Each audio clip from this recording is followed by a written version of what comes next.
CBS 광장, 오늘은 부활주의를 맞아 기독연구원 느헤미야 김근주 교수 모시고 진정한 부활신앙은 어떤 것인지 함께 생각해 보려고 합니다. 교수님 안녕하세요. 안녕하세요. 예. 기독연구원 느헤미야 교수로 제가 소개해 드렸는데 기독연구원 느헤미야 어떤 기관인지 또 더불어서 교수님 본인 소개도 해 주시죠. 기독연구원 느헤미야는 목회자만이 아니라 모든 그리스도인들을 위한 신학 교육이라는 기본적인 목표를 가지고 시작했던 기관입니다. 그리고 이 기관에서 저는 구약을 가르치는 선생으로 일하고 있습니다. 교회에도 몸담고 계신 걸로 제가 알고 있는데. 교회는 우리 일산에 있는 일산은혜 교회에서 협동 목사로 있으면서 청년부를 맡아서 사역하고 있습니다. 학교에서는 신학생들 가르치고 계시고 그렇습니다. 교회에서는 청년들을 만나고 계시고. 그렇습니다. 지금 이 시대에 이 교회에 있는 젊은이들의 고민들을 누구보다 잘 아시겠네요. 그래야 되는데 잘 모르겠습니다. 그러세요. 오늘이 이제 부활주일이에요. 기독교 신앙, 이제 성경에서 말하는 부활의 위상이 어떻게 표현할 수 있을까요? 글쎄요. 저는 부활신앙의 핵심이 있다면 사람들은 다 저도 그렇고 누구나 다 죽지 않습니까? 그래서 죽음이 인생의 끝이구나라고 생각하고 눈에 보이는 게 없어지니 끝났구나 생각하지만 예수님이 죽음을 이기시고 부활하심을 통해 눈에 보이는 게 다가 아니다라는 것. 사람들이 그래서 예수님을 제거하면은 이거 끝날 줄 알았는데 근데 주님 부활하셔서 제자들 만나시고 가서 땅끝까지 복음을 전하라. 이렇게 명령까지 하셨다라는 점에서 죽음이 끝이 아니구나. 이 땅에서의 삶이 끝이 아니라 그러고도 이 복음이 제자들을 통해 계속 이어져 가게 하신다라는 점에서 보이는 게 다가 아니다. 끝이 아니다. 이건 사실 구약 성경에서도 늘 증언하는 이야기지만 예수님의 부활이 그 점을 명확하게 증언하였다 싶습니다. 예. 신약 성경의 부활 사건은 이 고난부터 시작되잖아요. 예. 고난, 그리고 죽음, 그리고 이제 부활로 이어지는데 예수님의 고난에서 부활까지 이 세 가지의 고난, 죽음, 부활, 이 세 가지 사건이 관통하고 있는 성경의 가르침이 있을 것 같은데요. 사람마다 이 성경을 연구하는 사람마다 달리 볼 수 있겠지만 저한테는 이 하나님께서 예수님을 이 땅에 보내셔서 사셨고 고난당하셨고 죽음과 부활에까지 이른 관통하는 건 저는 무엇보다도 인간을 향한 하나님의 사랑. 세상을 향한 하나님의 사랑이다 싶습니다. 예수님은 하나님이신데 근데 그 하나님이 성부 하나님께 순종해서 오셔서 이 삶을 사셨다라는 게 그렇다면 하나님이 얼마나 세상을 사랑하시는지 얼마나 모든 사람을 원하시는지를 너무 잘 보여주었다 싶고 그래서 주님의 고난, 죽음, 부활을 생각하면 그 누구라도 하나님의 사랑을 받지 못할 자는 없겠구나. 그 어떤 존재라도 그 사랑에서 배제되지는 않겠구나 싶습니다. 고난, 죽음, 부활 모두가 사랑을 이루기 위해서 사랑을 완성하기 위해서 겪은 과정이다. 그리고 승리이다. 이렇게 이해하면 되겠군요. 근데 예수님께서 이제 십자가 위에서 다 이루었다. 이렇게 말씀하시고 숨을 거두셨잖아요. 하나님의 나라가 도래했다. 이렇게 선포하시고 이제 숨을 거두신 건데 우리가 예수님은 하나님의 아들이다라고 고백하지 않습니까? 하나님의 아들이 이 하나님의 나라가 임했다라고 고백을 했으면 왕이 되셔야 되는 거 아닌가? 이렇게 흔히들 일반적으로 생각할 텐데 죽으셨단 말입니다. 이 상황을 우리는 어떻게 이해합니까? 그렇죠. 굉장히 중요한 질문이다 싶습니다. 저는 거기에 가장 근본적인 문제가 왕에 대해서 우리가 보고 듣고 경험한 게 너무 협소하다라는 생각이 있습니다. 고대 세계의 왕도 그렇지만 심지어 오늘날에는 대통령이니 수상이니 기본적으로는 주권자인 국민의 투표로부터 선정이 되지 않습니까? 근데 그렇게 세워진 대통령조차도 자기 마음대로 권력을 휘두르고 국민의 감시와는 상관없이 행동하고 이런 것들을 보게 되는데 근데 예수님께서는 정말로 왕이신데 예수님께서 저는 우리에게 보여주신 건 왕이라는 게 무언지를 보여주셨다 싶어요. 주님께서 하신 말씀 가운데 내가 온 것은 섬김을 받으려 함이 아니라 도리어 섬기려 하고 자기 목숨을 많은 사람의 대속물로 주려 함이니라. 마가복음 10장에 이런 말씀이 있습니다. 즉 예수님 분명히 왕이에요. 근데 우리가 헷갈리는 건 왕이라면 지배해야지. 왕이라면 군림하고 명령해야지. 근데 왕이신데 섬김을 받는 게 아니라 섬기려고 하시네. 왕이면은 자기 권력 유지를 위해 다른 사람을 제거하는 건데, 근데 왕이신 예수님은 도리어 자기 목숨을 많은 사람을 위해 내어놓겠다. 이렇게 말하니 우리가 왕이 뭐 저래 싶지만 사실 전 우리가 틀린 건 왕에 대한 우리의 생각이 틀린 거다라고 생각을 합니다. 그래서 왕이라는 존재는 지배 군림하는 존재가 아니라 섬기는 자구나. 그리고 전체를 위해서 자기를 내어놓는 존재가 왕인 거구나 해서 저는 사실 이런 이야기는 뭐 예수님에게만 나오는 것이 아니라 창세기 1장에 보면 하나님이 사람을 하나님의 형상대로 만드셨다 그러잖아요. 네. 대부분의 구약 연구자들이 그 사람이 하나님의 형상이다의 의미가 하나님이 온 땅의 왕이듯 우리도 왕으로 세우셨다. 뭐 하나님의 왕권에 참여하는 자다. 이렇게 모든 구약 연구자들이 이야기들을 합니다. 거기도 마찬가지입니다. 우리가 왕이래요. 내가 하나님의 형상이니까 왕이래요. 근데 내가 왕이라고 해봐야 아무도 내 말을 안 듣는데, 내가 뭐 동물을 다스리래요. 근데 정글에 들어가서 사자 집합, 아무도 집합하지 않고 오히려 튀어나오면 나를 죽일 겁니다.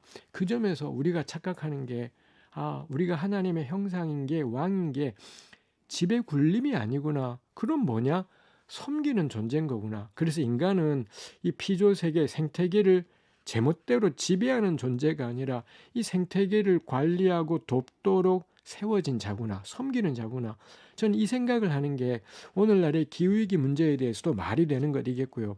해서 전 예수님의 존재가 너무 중요한 게 뭐가 왕이냐. 심지어 국회의원, 뭐 지금 우리 좀 이따 총선도 있지만 국회의원이나 이런 거 출마하는 분들도 제가 지역구를 위해 섬기겠습니다. 좀 거짓말이라고 저는 생각합니다. 실제로는 되고 나면 지배, 군림, 좌우 모든 의사결정을 자기가 좀 명백히 예수님의 반대편이다 싶고, 그래서 예수님은, 그리고 성경은 우리에게 왕이란 뭐냐? 섬기는 자구나. 하나님의 형상이란 뭐냐? 지배 군림하는 자가 아니라 섬기는 자구나. 이거 보여준다 싶어요. 그래서 왕에 대한 개념 바꾸기, 전 그게 필요한 것 같습니다. 예. 우리가 흔히 알고 있는 왕의 개념과는 전혀 다르군요. 그렇습니다. 뭐 그게 예수님이 보여주신 거다 싶어요. 예, 그 당시 사람들도 그렇게 생각하지 그렇게 않았습니다. 생각하지 않았기 때문에 그렇습니다. 유대인의 왕이다라고 이제 십자가에 그렇습니다. 붙여서 그렇습니다.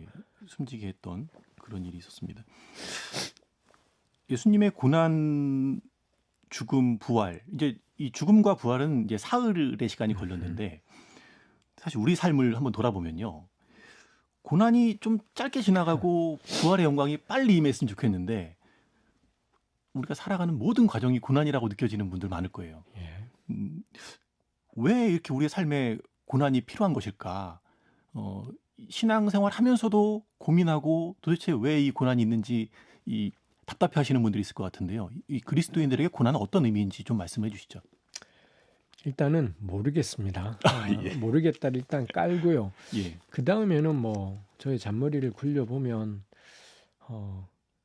저도 부모입니다. 딸이 둘이 있고 이런데 얘네가 살면서 어려운 때들이 있었지만 학교 다니는 인생은 괴로움이었었습니다. 학교 다니는 것도 괴로움이고, 그런데 그때마다 부모인 제가 개입을 해서, 제 아내가 개입해서 도와주게 되면 얘들은 평생을 부모 그늘에서 살게 될 겁니다. 저는 그런 거는 부모가 애 인생을 잡아먹어버린 거다 싶은 것이 있습니다. 정말로 아이를 사랑한다면 어느 지점부터는 손 놔야 됩니다.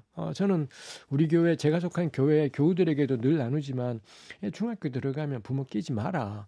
왜 학원을 부모가 알아주고 난리냐.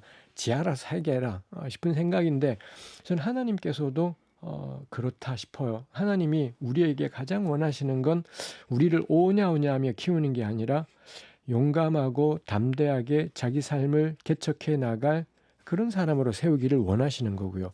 그래서 저는 하나님이 때로 우리 기도에도 응답하지 않으시고, 내가 너무 힘들다 하는데도 그냥 두시고, 고통은 가중되기도 하고 두 갈래로 막 오기도 하고, 그런 것이 있습니다.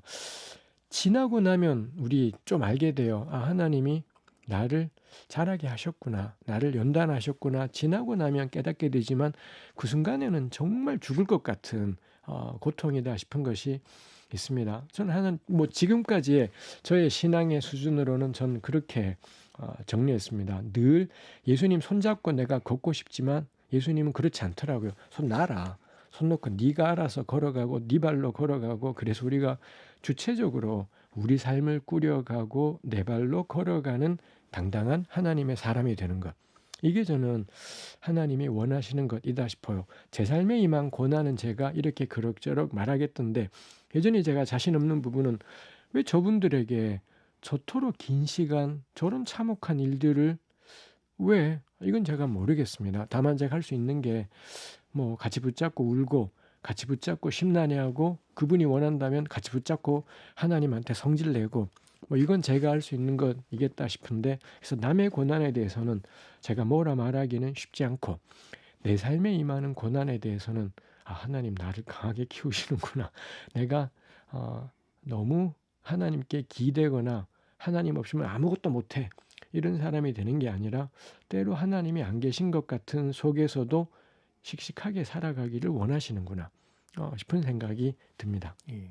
나에게 있는 고난을 내가 신앙적으로 어떻게 고백하는 것은 또 나의 판단이지만 다른 사람의 고난은 또 우리가 예, 섣불리 섣불리 판단해서는 안 말하기는 되겠죠. 어려운 것 같습니다. 예. 예. 많은 그리스도인들이 부활이라고 그러면 죽어서 천당 가는 것, 영생하는 것 이렇게 생각하거든요. 하지만 이 교수님은 이런 천당 가고 뭐 영생하고 이런 어떤 부활의 개념은 좁은 의미의 개념이다. 진정한 개념이 아니다라고 학생들을 가르치시던데요. 어떤 의미입니까? 이 좁은 의미라고 하면 약간은 좀 외람된 말일 수도 제가 외람되게 말한 거다 싶기도 하겠습니다만 저의 출발은 이 죽음 이후에 다시 살아나서 영원한 생명을 누리는 게 부활의 전부라면 문제는 구약에는 그런 기대가 없습니다. 구약 성경 전체에서 제가 공부하기로는 다니엘서 12장의 한 두 구절 정도를 빼고 나면 이 엄청 두꺼운 신약의 몇 배나 되는 구약 성경의 어디에도 가령 아브라함이 부활과 영생에 대한 기대를 가지고 살았나 없어요. 다윗이 그런 기대가 있었나 없고요. 예레미야가 그랬나 없고 구약의 거의 모든 국면에서는 죽음 이후의 삶에 대한 기대 같은 건 안 나오더라 라는 거죠. 그럼 우리 어떻게 할 건가? 구약은 불완전하다라고 할 건가? 부활 신앙이 없으니, 내세 신앙이 없으니, 그러면 구약이 어딘가 부족하다고 할 건가? 이거 우리 정통 교회는 인정할 수 없습니다. 우린 전부 다 구약과 신약 66권은 영감된 하나님의 말씀이라고 굳게 고백하기 때문에 전 그 고백에서 한치도 뒤로 물러나서는 안 될 거다 싶습니다. 그럼 그 다음에 남은 길이 뭔가요? 구약이 온전한 하나님의 말씀이네. 그렇다면 구약과 신약을 관통하는 게 뭐냐? 구약에는 내세에 대한 기대가 없고 신약은 가득 있어요. 그럼 양쪽에 관통하는 공통된 것이 뭐냐 할 때 가령 아브라함 같은 경우는 아브라함이 꽤 양도 많고 뭐도 많고 재산이 많았다 그러지 않습니까? 그래서 이 자기 아내 사라를 위해 또 자기를 위해 무덤이 될 막벨라굴을 사기도 하고 뭐 이런 것이 있기도 했습니다. 근데 아브라함이 그렇게 경제력이 있는데도 불구하고 가나안 땅에 들어와서 50년 넘는 세월을 내내 나그네로 떠돌았다라는 거죠. 왜 땅을 안 사지? 한국 그리스도인이 있으면 100% 땅 샀을 겁니다. 당장에 땅 사고 또 사고 또 사고 저는 이거 미친 짓이라고 생각하는데 이렇게 했을 겁니다. 근데 왜 아브라함이 땅을 안 사지? 왜냐하면 하나님이 땅을 주신다고 했다. 약속하셨고요. 그 하나님의 약속을 믿고는 내내 떠돌아다니고 수천 년 전이건 지금이건 자꾸 이사하고 떠도는 삶은 좋은 삶이 결코 아닐 겁니다. 근데 아브라함은 내내 떠돌며 산 거죠. 왜 그랬냐? 결국 아브라함 당대의 땅을 하나도 안 주셨고요. 아들 이삭 때에도 안 주셨고 야곱 때에도 안 주셨고 근데 아브라함이 이삭에게 이삭은 야곱에게 하나님 땅 주신다고 했다. 심지어 요셉은 애굽 땅에 내려가서도 하나님 땅 줄 그때 내 시체 갖고 올라가서 매장해라. 뭐 이런 걸 보면 이 사람들이야말로 이 사람들이 믿음이 대단해. 이 사람들이 뭘 믿었을까? 하나님이 신실하시다. 그 약속하신 걸 반드시 이루시는 하나님의 신실하심에 대한 믿음. 이게 아브라함에게 있었구나. 그럴 때 제가 납득이 되는 게 가령 이 주 1세기, 2세기 그리스도인들이 목숨이 왔다 갔다 하는 상황 속에서도 끝까지 믿음을 지키잖아요. 이게 우리 부활을 믿었다 뭐 이렇게 표현할 수도 있겠지만 달리 생각하면 하나님의 신실하심을 그 고통 속에서도 포기하지 않았구나. 그래서 저는 부활신앙의 요체는 뭐냐? 하나님의 신실하심을 믿는 신앙이다. 요게 저는 구약과 신약을 관통하는 거다 싶습니다. 구약의 사람들도 다 부활했을 겁니다. 저는 그리스도인으로 그렇게 믿습니다. 근데 네. 아브라함은 자기가 죽으면 부활한다는 걸 몰랐고요. 다윗도 부활했을 겁니다. 근데 다윗은 자기가 부활한다는 걸 몰랐습니다. 왜냐하면 하나님이 알려주시지 않았고, 가령 구약의 사람들은 삼위일체에 대해서 뭐 뜻도 보도 한 적도 없는 거고요. 그럼 그때는 하나님이 삼위일체가 아니었냐? 늘 삼위일체셨지만 알려지지 않았던 것인 것처럼, 마찬가지로 저는 그럴 때 부활신앙의 요체는 신실하신 하나님께 대한 신앙이구나 싶은 거죠. 근데 오늘날의 신앙인들은 내세도 믿고 부활도 믿는데, 아까 말씀드린 것처럼 돈만 좀 생기면 아파트 또 사놓고, 돈만 네. 좀 생기면 교회 또 땅을 또 사네요. 댁들은 부활신앙 없는 거라고. 난 부활을 믿어요가 부활신앙이 아니라, 정말 부활을 믿는다면 그렇게 사실 거냐고 해서, 전 부활신앙은 입술로 하는 고백은 절대 아닐 거다. 그게 있다면 당장 지금 우리 삶이 바뀔 텐데, 그게 부활신앙이고 그 요체는 하나님 신실하시다. 언제건 그거 붙잡고 사는 거다 싶습니다. 예. 지금 말씀처럼 이제 그동안의 한국 교회는 이 땅에서 물질적으로 풍요로운 것, 풍요롭게 살아가는 것, 그것을 축복의 하나님의 축복의 결과라고 받아들이고 그것을 기도하는 그런 모습을 보였던 게 사실인 것 같아요. 그런데 이런 모습은 지금 교수님 말씀하신 흐름에 비춰보면 참다운 부활신앙이 아니고, 또 그리스도인으로 고난에 또 동참하는 삶을 살아야 된다고 우리가 고백하는데 그것과는 동떨어진 게 아닌가 싶은데요. 그렇죠. 사실 저도 뭐 많이 들었습니다만, 하나님께 순종하고 말씀에 순종하면 복을 받고 풍요하게 된다라는 이 말을 들었습니다만, 사실 뭐 그 말 자체는 틀린 것은 아니겠다 싶습니다. 정말로 우리가 하나님의 말씀에 순종한다면, 뭐 하나님 말씀은 뭐 한마디로 뭐라고 표현할까요? 마태복음에선 예수님이 먼저 그의 나라와 그의 의를 구하라 이러셨고요. 혹은 또 예수님께서 어딘가에서는 하나님을 사랑하고 내 이웃을 내 몸처럼 사랑하라 뭐 이렇게 표현하기도 하셨고요. 핵심적으로 이런 그의 나라와 의를 구하는 삶, 하나님을 사랑하고 이웃을 사랑하는 삶, 요거라고 딱 정리한다면, 이 말씀에 순종하고 살 때 전 하나님께서 당연히 우리에게 이런저런 복을 주신다 싶습니다. 근데 정말로 그 말씀을 지키며 살지 않습니까? 그래서 하나님을 사랑하고 이웃을 사랑하며 삽니다. 우리 다 그 경험이 있을 겁니다. 근데 그렇게 살면 깨닫게 되는 게, 그거 너무 좋아요. 내가 나만 생각하고 내 새끼만 생각하고 살다가 돈 벌어서 전부 우리의 입에 다 넣어버리고 이렇게 살다가 이웃을 사랑하라네 해서 이웃을 사랑하며 섬기는 삶을 살잖아요. 그러면은 이렇게 사랑하며 살았더니 하나님이 옛다 복이다 받아라 뭘 또 주신다 뭐 그럴 때도 있지만, 그거보다는 이렇게 이웃을 사랑하며 사는 것 자체가 너무 즐겁고 행복한 일입니다. 우리 다 그 경험이 있습니다. 누군가 교회 처음 오신 분이 하나님을 잘 알지 못할 때 1대1로 만나서 성경 공부도 같이 하고 해서 그분을 섬겼을 때 그분의 믿음이 자라고 삶이 바뀌잖아요. 이렇게 하면 뭔가 당겨주시는 게 아니라 그거 보면 기뻐요. 네. 이만 누군가를 돕고 섬겨서 그 사람이 신앙 안에 세워지는 걸 누리기만 하면 전 그 사람 평생 이 사랑 전하며 살 거다 싶습니다. 전 그게 풍요로운 삶이다 싶어요. 사실 그래서 우리의 문제는, 우리의 풍요는 전부 돈과 연관되고 뭐 직장에서의 지위가 높아지고 이래서 문제인 거지만, 사실 진짜 풍요로운 삶, 진짜 복된 삶은 누군가를 사랑하며 살 수 있게 된 것. 그러다 보니 사랑의 폭이 자꾸 넓어져서 내 가족, 우리 교회 교우들만이 아니라 뭐 이태원 참사 유가족 이분들에 대해서도 마음이 쓰이고 찾아가게 되고 뭘 한마디 거들게 되고, 전 이게 사실은 정말로 풍요롭고 복된 삶이었다 싶습니다. 해서 말씀에 순종하면 복을 받아요. 전 너무 타당한 말씀이다 싶고요. 다만 그 복이라는 게 또다시 주어지는 그 무언가라기보단 말씀에 순종하며 사는 게 복이구나, 그게 풍요구나 싶습니다. 예. 복과 풍요에 대한 뭐 잘못된 생각, 그것 말고 우리가 또 일상 속에서 우리 신앙인들이 잘못 알고 있는 부활신앙의 모습이 더 있을까요? 예.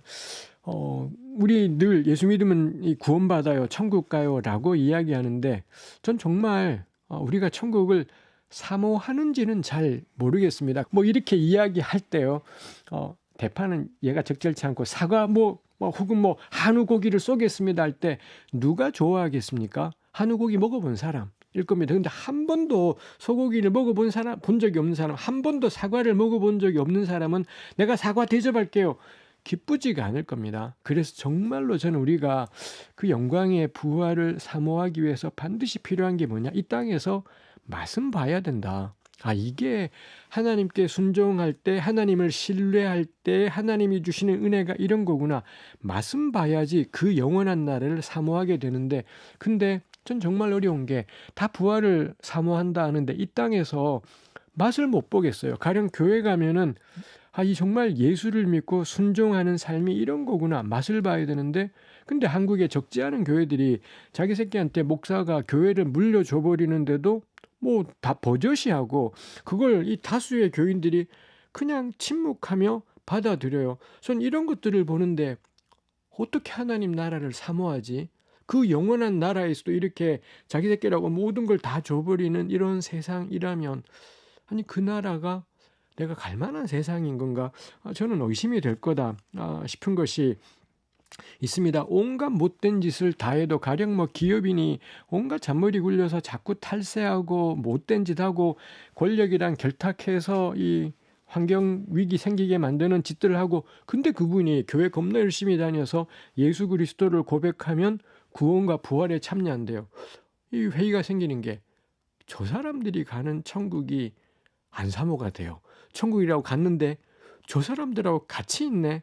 그게 천국인 걸까? 사람이 천국 가는 순간 그 못된 성품이 저절로 다 바뀌어버리고 그렇게 되는 걸까 싶은 거지요. 그래서 진짜로 저는 부활신앙을 가졌다면 지금 이 땅에서의 교회가 맛은 보여줘야 된다. 정말로 그 신앙 때문에 남들이 안 가는 선택들을 하고 남들이 안 하는 결정들을 하고 정말 누구든 간에 자기 새끼 소중한 줄 알고 10원이라도 더 있는 게 좋은 거 알지만 그 진리 때문에 요거 우리 하지 않겠습니다. 요거 우리 정확하게 하겠습니다. 정직하게 하겠습니다. 거짓말하지 않겠습니다. 뭐 약자의 편에 서겠습니다. 전 교회가 그 맛은 이거 저는 세상을 향해 전할 수 있으면 좋겠다 싶어요. 이 맛이 없는데 죽으면 구원받아요. 안 믿겨져요. 음. 한국 교회가 보여줬던 그 아픈 모습들, 예, 그 지점들을 말씀하신 건데요. 이제 한국 교회가 현실에서는 이제 이 고난과 죽음보다 부활의 승리를 너무 강조해 온 것이 아닌가. 이제 그런 결과로 지금 말씀하셨던 그런 지점들도 나타나고 있는 것 같고 한데 왜 한국 교회가 고난보다는 이 영광, 물질적 풍요 이것을 강조하게 됐다고 보세요? 글쎄요, 뭐 개인적인 경험으로는 저는 고등학교 1학년 때부터 1980년대 초반부터 교회 다니기 시작했는데 그때 교우들 참 가난했습니다. 다 가난하고 또 제가 전도사로 첫 사역했었던 저의 모교회에서도 주로 남편들은 막 술 너무 많이 마시고 불성실하고 이 아내분들이 예수를 먼저 믿고서는 눈물을 흘리며 기도하고 겨우겨우 일상을 살아가고 어린 제가 보기에 이혼하세요 싶은데 그때는 이혼하면 큰일 날 줄 알고 이 부인들이 십자가다 생각하고 이 끔찍한 가정을 버텨냈습니다만 전 그런 괴롭던 가정들이 마침내 하나님이 은혜를 주셨다 이렇게 고백을 하면서 남편이 변화되기도 하고 버젓이 직장에 다니기도 하고 그런 괴로운 삶 속에서 자랐던 아이가 뭐 고시를 공부해서 이 판검사가 되기도 하고 이런 점에서 이거 정말 하나님의 축복으로 이해가 되었겠다 싶고 그 점에서 우리 교회가 너무 가난하고 어려운 사람들이 많았다 싶어요. 옛날에 사실 우리 교회는 저 명백히 한국 사회에서는 비주류, 가난하고 부족한 사람들의 모임이었다 싶습니다. 근데 지금은 이제 점점 바뀌어갑니다. 저는 21세기 대한민국의 한국 개신교 교회는 절대 비주류가 아니라 대통령이건 국회의원이건 개신교 눈밖에 나면 당선이 힘들어지는 이 엄청난 주류가 되었습니다. 근데 아직까지도 성공, 출세, 부귀, 번영 뭐 이런 것들이 하나님의 복의 상징처럼 되었다라는 점에서 저는 세상이 바뀌어가는데도 여전히 옛날 생각을 하고 있다 싶고요. 또 하나 그래서 그거랑 연관해서 왜 성경에는 음란이란 단어가 많이 나옵니다. 근데 구약의 예언자들이 음란 때문에 이 이스라엘을 규탄할 때 정말로 성적인 문제 가지고 규탄한 적은 거의 없고요.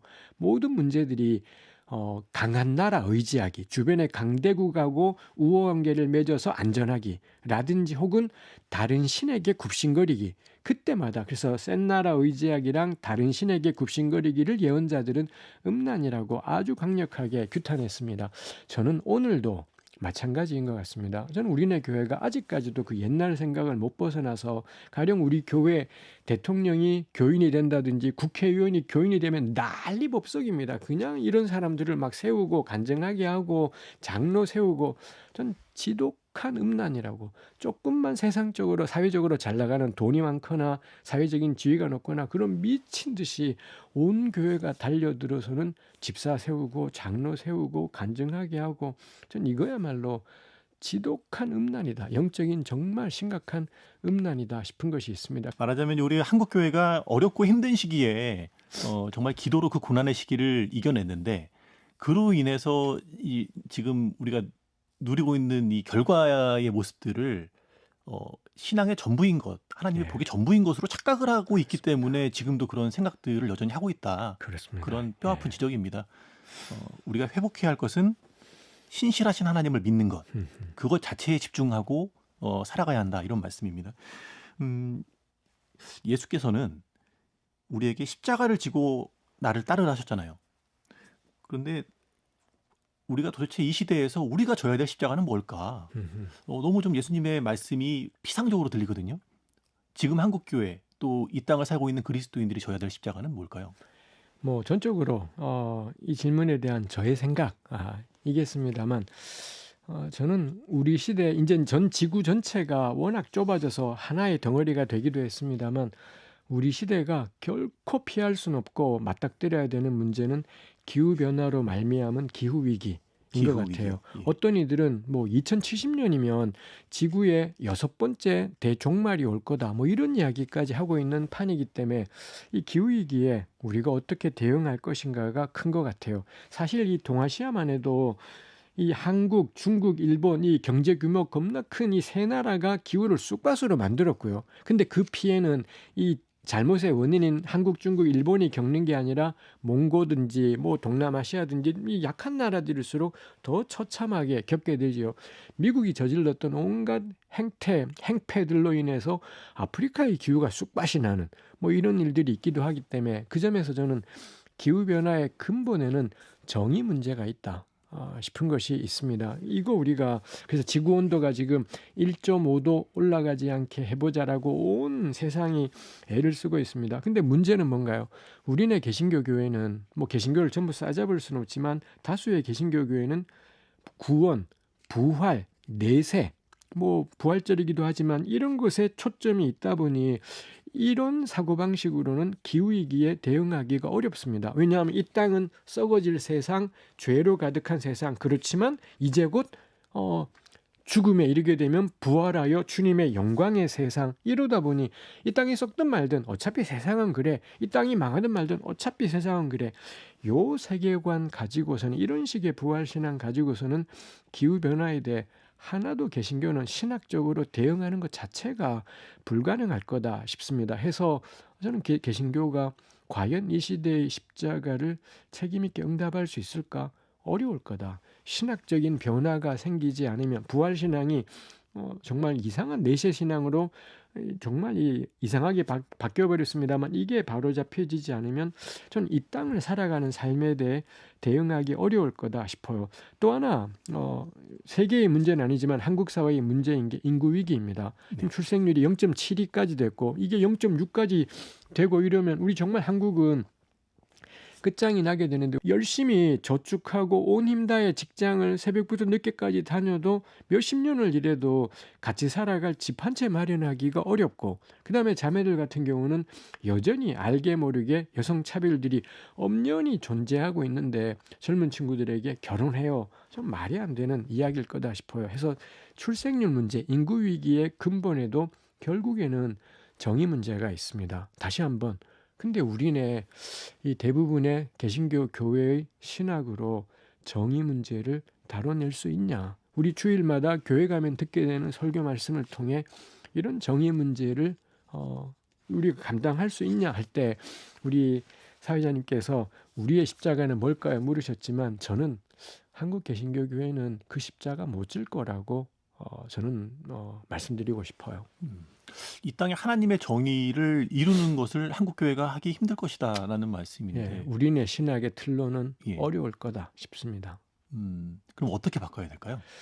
글쎄요, 뭐 그 다음하고도 다 연관이 되는 이야기이겠습니다만 사실 구약성경 곳곳에 엄청나게 예배가 풍성하게 드려지고 있는데 뭐 이것 때문에 하나님이 문제가 된 적은 한 번도 없습니다. 예배는 엄청나게 드린다 하면서 일상생활에서는 약자의 삶이 초토화, 구약의 표현으로는 고아, 과부, 나그네 이 삶이 초토화되는 것에 대해 하나님은 예배에 정성 들여라 이거라기보다는 이 일상의 삶이 무너지자 내가 언제 그런 예배 원했냐 뭐 이런 말씀이 이사야서에 예레미야서에 에스겔서에 뭐 사무엘부터 시작해서 도처에 이런 말씀들이 있습니다. 근데 우리 사실 교회를 저도 역시 30년 넘게 다녔습니다만 주일 11시 예배에 정의를 행하십시오. 그 설교 들은 적이 있던가? 전 드물 거다 생각을 합니다. 레위기 25장에 모든 땅은 전부 모든 사람을 위한 거라고 땅은 누군가가 독점하고 몇 채씩 가지는 게 아니라 모두의 것이다라는 희년 말씀이 있습니다. 전 청취자분들께 묻고 싶어요. 30년 넘게 교회 다니셨고 40년 다니셨다면 희년에 대한 말씀을 우리가 주일 11시 예배에 몇 번이나 들은 적이 있을까요? 라고 물을 때 아마 정말 드물 거고요. 어쩌다 들어도 희년은 죄로부터의 해방이라는 전 틀린 이야기입니다. 이런 걸 우리가 듣게 되었을 때 결국 우리가 끊임없이 쌓여온 게 이 땅은 소용없어. 이 땅은 썩어지고 사라지는 거야. 그럼 우리의 소망은 저 하늘에 있네.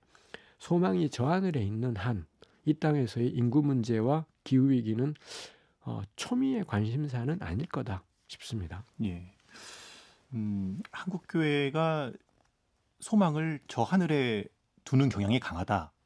그 말씀인데, 이 땅에서 사실 어떻게 살았는지 결국에는 모두가 유한한 존재잖아요. 언젠가는 어떻게 뭐 경제적인 풍요를 누리는 사람이든 어렵게 힘들게 살아갔던 사람이든 어느 순간에는 맞아요. 숨을 거둘 것이고 하나님의 심판대 앞에 쓸 것 아니겠습니까?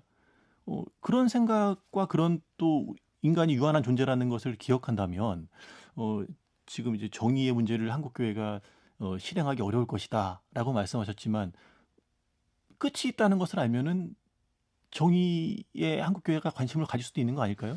그렇습니다. 사실 뭐 그 앞에 우리가 나누었던 이야기도 그렇겠습니다만 정말로 하나님이 신실하다라는 걸 믿는다면 우리 삶을 인도하시겠구나. 그럼 성경을 펴면 사방에 이리와 어린 양이 함께 뛰어노는 세상 이런 말씀이 있습니다. 칼을 쳐서 보습으로 전쟁 없는 세상. 전 그래서 정말 신실하신 하나님을 믿는다면 이 땅에 이리와 어린 양이 함께 뛰어노는 세상 온다. 이거 믿고 살아가자. 싶은 거지요. 그리고 칼을 쳐서 보습으로 전쟁 반대, 전쟁 없는 세상 온다. 근데 우리는 이미 결론 내렸습니다. 인간은 타락한 존재이기 때문에 그런 날 안 온다. 그럼 할 일 뭐지? 한 명이라도 또 예수님 믿고 죽어서 구원받는 것. 또 그렇게 이 결론이 가버리게 돼요. 저 정말 말씀하신 대로 하나님께서 행하실 거다. 그 신실하신 하나님을 믿고 이리와 어린 양이 함께 뛰어노는 세상 지금 꿈꾸며 살아가고 완전히 안 되더라도 맛은 보자 싶습니다. 예.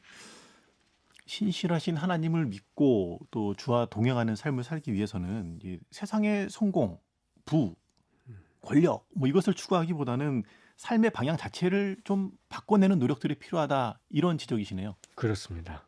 그렇습니다. 그래서 뭐 전 이거랑 연관해서 생각해 보고 싶은 게 우리 왜 주일마다 교회 가면 회개 기도가 예배 중에 있지 않습니까? 오히려 저는 회개의 근본은 내가 이 직장에 혹은 뭐 우리 사회의 현실에 이런 것들이 너무 벽이 크다 보니 우리 눈에 보이는 게 온통 그런 거다 보니 하나님이 잘 보이지 않아요. 그래서 오늘 뭐 계속 반복하지만 정말로 하나님이 온 땅의 왕이시라면 정말로 하나님이 내 삶을 주관하시고 유일하신 하나님이시라면 그럼 그분을 신뢰하게 되는 거고 그럼 그분의 약속이 아무리 허황돼 보여도 하나님이 왕이시라면 하나님이 구주시라면 그의 말씀은 허황되지 않을 겁니다. 그래서 저는 회개는 사실 가장 적절한 표현은 전향이라고 생각합니다. 왜 이 완전히 그야말로 바꿔버리는 것인 예. 거죠. 양심수들이 뭐 전향하듯이 이런 것처럼 해서 이 세상 나라 속에 살지만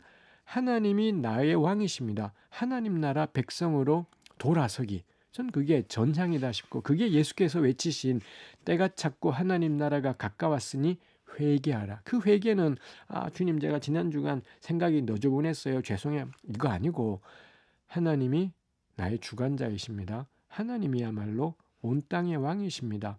이거 기약하고 내 그 나라 백성으로 그 나라의 규례와 법도 하나님이 보이신 그 나라의 소망 이거나 간직하며 살겠습니다. 그 점에서 질문하신 대로 정말 방향 자체가 바뀌는 거다 싶습니다. 예. 아까 말씀하셨던 기후 위기나 뭐 인구 위기 이런 부분도 결국에는 이제 물질 중심의 삶을 살아가는 삶에서 이 가치관을 바꿔서 진정한 행복이 무엇이고 풍요가 무엇이고 하는 생각의 전환이 이루어질 때 달라질 수 있는 거겠군요. 다 연결되는 것 같습니다. 예. 그런데요, 우리가 지금 부활주의를 보내고 있는데 지금 말씀하신 쭉 그 긴 이야기들은 개인의 나의 삶에 직접적으로 어떻게 다른 삶을 살아야 된다라고 하는 지점에서 와닿지가 않는 지점이 있는 것 같아요. 좀 뭐랄까요? 성도 개개인의 삶은 너무 좀 이렇게 이 일상이잖아요. 우리가 살면서 그러면은 지금 말씀하셨던 그런 큰 이야기들을 늘 기억하면서 살기에는 좀 부담되지 않겠습니까? 그렇죠. 개개인이 자기의 삶에서 부활 신앙을 어떻게 실천하고 살아갈까 이런 고민도 있을 것 같은데요. 뭐 이게 굉장히 거창한 이야기이기는 합니다만 예. 우리가 맨 처음에 예수 믿을 때도 우리가 예수님이 날 위해 죽으셨구나 이 사실 큰 이야기들인데 그게 내 삶에 딱 접점이 생겼고 그 하나님을 생각하며 뭐 전도하기도 하고 성경 공부를 돕기도 하고 뭐 이러했던 것처럼 우리 기후 위기나 인구 문제나 뭐 저 같은 경우 우리 청년부들을 보면서 늘 만나게 되는 문제입니다. 당장의 청년들이 결혼하지 않아요. 30대, 40대 싱글들이 빠글한데도 결혼하지 않고 그래서 이 문제는 멀리 있는 문제가 아니라 다들 집집마다 아직 결혼하지 않은 나이 든 형제 자매들이 다 있을 겁니다. 그래서 이거 딱 우리 문제이기도 합니다. 근데 우리가 늘 눈앞에 계속 반복되는 삶을 살지만 우리의 문제가 정의와 닿아 있다라는 걸 생각하게 되면 전 이게 거창한 문제만이 아니라 그 거창해 보이는 문제가 나의 일상의 실천하고도 연관되어 있다. 저는 그 경험도 참 복된 경험이다 싶어요. 옛날에는 전도하다가 누가 예수 믿게 되었을 때 누리는 기쁨들이 있었다면 1:1 양육할 때 누리는 기쁨이 있었다면 요즘의 기쁨 같은 것들은 그래서 가령 기후위기 관련 시내 집회가 있잖아요. 그 가두 집회에 참석해서 뭐라 기후위기 관련해서 구호를 외치고 행진도 하잖아요. 그것도 삶의 기쁨이 있고 이게 옳은 방향의 삶이구나 느낄 때가 있기도 합니다. 가령 인구 문제 때문에 우리 청년부 지체들의 왜 결혼하지 않는가를 들으면서 이게 지극히 개인의 문제가 사회 전체의 문제하고 결부되어 있구나 생각하며 우리 사회는 왜 이렇게 굴러가지를 가령 청년부 안에 같이 모여 사회 경제 구조나 이런 구조에 대한 분석하는 책 모임을 하잖아요. 그거 기쁨이 있습니다. 그래서 저는 거창한 문제랑 나의 일상의 문제가 하나도 분리되어 있지 않다 싶고요. 요거 같은 신앙 공동체 안에서 맨날 그러는 것이 같은 신앙 공동체 안에서 같이 이런 거 공부하고 같이 의논하고 읽고 성경만 읽고 나눌 뿐만이 아니라 이런 시사적인 문제를 교회 공동체 안에서 목장이니 구역이니 셀에서 나누지 않습니까? 그러면은 훨씬 더 풍성하고 깊어지고 나의 삶과 사회의 삶이 단단히 연결되어 있구나 저는 생생한 경험이 될 것 같습니다. 예. 한국 교회가 정의의 문제, 하나님의 정의가 이 땅에 실현되는 것을 자신 있게 말하지 못하는 그 현상, 그것을 계속 지적을 하고 계신 건데, 결국에 그 결과 때문에 지금 한국 교회가 사실 사회적으로 신뢰를 많이 잃어버린 것이 아닌가 또 그런 생각도 해보게 됩니다. 다시 말하면 사회 신뢰를 또 회복하기 위해서는 올바른 부활 신앙을 갖는 것이 중요하다는 말씀이기도 한 것 같은데요. 끝으로 부활 신앙, 올바른 부활 신앙에 대해서 당부의 말씀 한 말씀 해주시죠. 뭐 제가 너무 막막하고 절망적인 이야기이다 싶습니다만 뭐 저로서는 제가 예레미야서에 관한 뭐 책을 쓰기도 했지만 완전히 부서져야지 그 다음에 희망이 있다 싶기도 한 것 같아요. 그래서 저는 우리네 교회에 자꾸 희망을 말하기보다는 우리 끝났구나. 우리 박살났구나. 그렇지만 한국 기독교가 박살나지 예수님의 복음이 박살나진 않습니다. 우리는 다 초토화되어도 예수님이 초토화되지도 않고 뭐 하나님 말씀이 초토화되지도 않아요. 이스라엘이 멸망했지만 예루살렘 성전 파괴됐지만 도리어 하나님의 영광은 훨씬 더 명료하게 우리한테까지 전해졌던 걸 생각할 때 저는 우리네 교회가 그 상황이구나. 더 무너져야 되는 거구나. 더 깨져야 되구나. 그러고 나면 정말 완전히 죽은 것 같이 될 때 그럼 우리 그때 유일하게 의지할 게 하나님 신실하다는 것. 하나님 반드시 그렇게까지 우리를 사랑하셔서 예수를 보내셨으니 우리 죽은 우리를 에스겔 37장의 마른 뼈를 다시 이 하나님의 군대로 세우시는 것처럼 우리를 다시 회복하시겠구나 싶습니다. 그렇다면 전 지금 할 일은 우리의 추태에 더 직면하고 우리의 부끄러움들을 더 직면하고 정직한 것. 그게 사실은 어쩌면 우리가 찾아가야 되는 부활신앙으로의 단계겠다 싶습니다. 한국 교회의 현재 모습을 스스로 인정하는 것부터 시작해야 한다는 그렇습니다. 말씀이군요. 핑계대지 않고 변명하지 않고 우리 틀렸다 하는 거. 근데 틀렸다 하기 진짜 어렵습니다. 불가능할까요? 뭐 그런 분들이 나오기도 하고 그렇죠 지금. 그렇지만 참 적은 수이지만. 뭐 교회가 처한 현실은 그렇지만 그래도 교회 지도자뿐만 아니라 다수의 그리스도인들이 있잖아요. 삶의 곳곳에 그렇습니다. 신실하신 하나님을 믿고 있는 개개인들이 있는데요. 그들이 그래도 각자의 자리에서 부활 신앙의 올바른 실천을 위해서 노력할 바도 있을 것 같은데. 그렇습니다. 뭐 곳곳에 이미 다 그렇게 살아가는 분들이 많이 있다 싶고요. 때로는 뭐 제가 저희 청년부랑도 늘 나누는 거지만 도대체 나는 어떻게 살아가야 되지? 예수를 믿는다라는 게 뭐야? 부활은 뭐야를 고민하는 것 자체가 저는 새로운 시작이다 싶은 것이 있습니다. 그래서 지금 우리한테 필요한 건 이전에 견고하다 싶었던 거 계속 붙잡고 있기가 아니라 모든 건 내려놓고 그럼 난 누구지? 예수는 왜 믿지? 예수님은 어떤 분이지? 부활신앙이란 뭐지? 근본적인 고민이 뭐 저는 곳곳에서 이루어지고 있다 싶고 그게 다가오는 세상에 대한 뭐 작은 희망이다 싶습니다. 예, 부활 신앙은 죽어서 천국 가는 것 단순히 그것이 아니라 신실하신 하나님을 올바로 믿는 것 그것이 부활 신앙이다라는 말씀 가슴에 새기는 오늘 하루가 됐으면 좋겠습니다. 교수님 오늘 말씀 감사합니다. 감사합니다. 기도경구원 느헤미야 김근주 교수와 얘기 나눴습니다.